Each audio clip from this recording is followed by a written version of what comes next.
ایک مرتبہ اللہ کے نبی حضرت عیسیٰ علیہ السلام اپنے ساتھیوں کے ساتھ چل رہے تھے۔ اتنے میں آپ کے حواریوں نے کہا، اے عیسیٰ ابن مریم، کیا آپ کا اللہ آسمان سے کھانا اتار سکتا ہے؟ تو یہ سن کر اللہ کے نبی عیسیٰ علیہ السلام نے فرمایا، اے لوگو، اگر تم مومن ہو تو اللہ سے ڈرو۔ تو انہوں نے کہا، ہم تو اپنے ایمان کی تازگی کے لیے عرض کر رہے ہیں تاکہ ہم اللہ کی قدرت کو دیکھیں اور پیٹ بھر کر کھانا کھا کر اپنے ایمان کو بڑھائیں، اور وہ لوگ جو کفر پر ہیں ان کا بھی ایمان آپ پر ہو جائے۔ بس یہ سن کر اللہ کے نبی حضرت عیسیٰ علیہ السلام نے ہاتھوں کو بلند کیا اور اللہ کے دربار میں دعا مانگی، اے اللہ، ہمارے لیے آسمان سے دسترخوان اتار تاکہ ہمارے اور آنے والے لوگوں کے لیے یہ نشان عید بن جائے۔ بے شک تو بہتر رزق دینے والا ہے۔ بس اللہ نے جیسے ہی حضرت عیسیٰ کی دعا سنی تو فرمانے لگے، اے عیسیٰ، تمہارے پروردگار نے تمہاری دعا قبول کر دی، لیکن اس دسترخوان کے اترنے کے بعد اگر ان لوگوں نے خیانت کی تو ان پر وہ عذاب نازل ہوگا جو آنے والی نسلوں کے لیے مثال بن جائے گا۔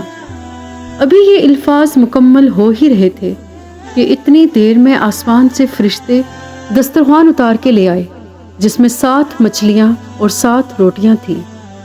بعض روایتوں میں ہے کہ آسمان سے مچھلی اور گوشت اترا، اور کچھ روایات میں ہے کہ ایک بڑی مچھلی خوب پکی ہوئی اور ہر قسم کی سبزیاں اور روٹیاں دسترخوان پر موجود تھیں، اور ایک روٹی پر روغن زیتون، ایک پر شہد اور ایک پر گھی، ایک پر پنیر اور ایک پر گوشت کی بوٹیاں تھیں۔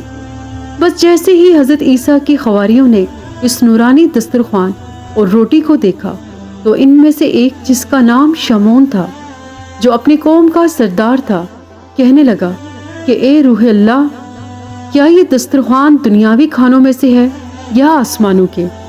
اللہ کے نبی عیسیٰ علیہ السلام نے فرمایا، یہ دسترخوان نہ دنیا کے کھانوں میں سے ہے نہ آسمانوں کے، بلکہ تمہارے پروردگار نے ابھی ابھی ایجاد کر کے تمہارے لیے اتارا ہے۔ پھر آپ فرمانے لگے، خوب پیٹ بھر کے کھاؤ اور اس میں خیانت نہ کرنا اور نہ ہی کل کے لیے ذخیرہ کرنا، ورنہ اللہ کا عذاب تم پر آ پہنچے گا۔ لیکن افسوس، وہ لوگ اس کھانے میں خیانت بھی کرتے ہیں اور کل کے لیے تھوڑا تھوڑا بچانا بھی شروع کر دیتے ہیں۔ بس جیسے ہی رات ہوئی سب پیٹ بھر کے سوتے ہیں اور اللہ کا عذاب ان پر آ جاتا ہے۔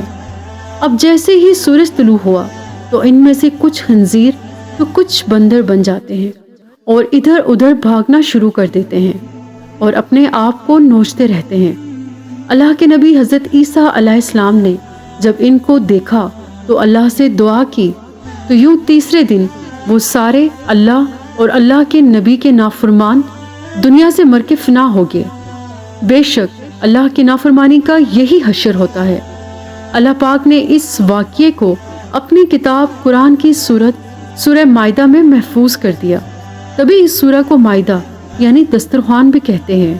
اے اللہ، ہم سب کو اپنے فرمانبردار بندوں میں شامل کر دے اور ہم سب کو ویسا بنا دے جیسا تو ہمیں دیکھنا چاہتا ہے۔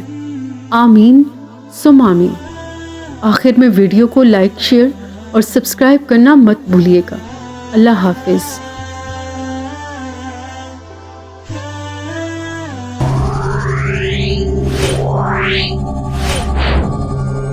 Yeah.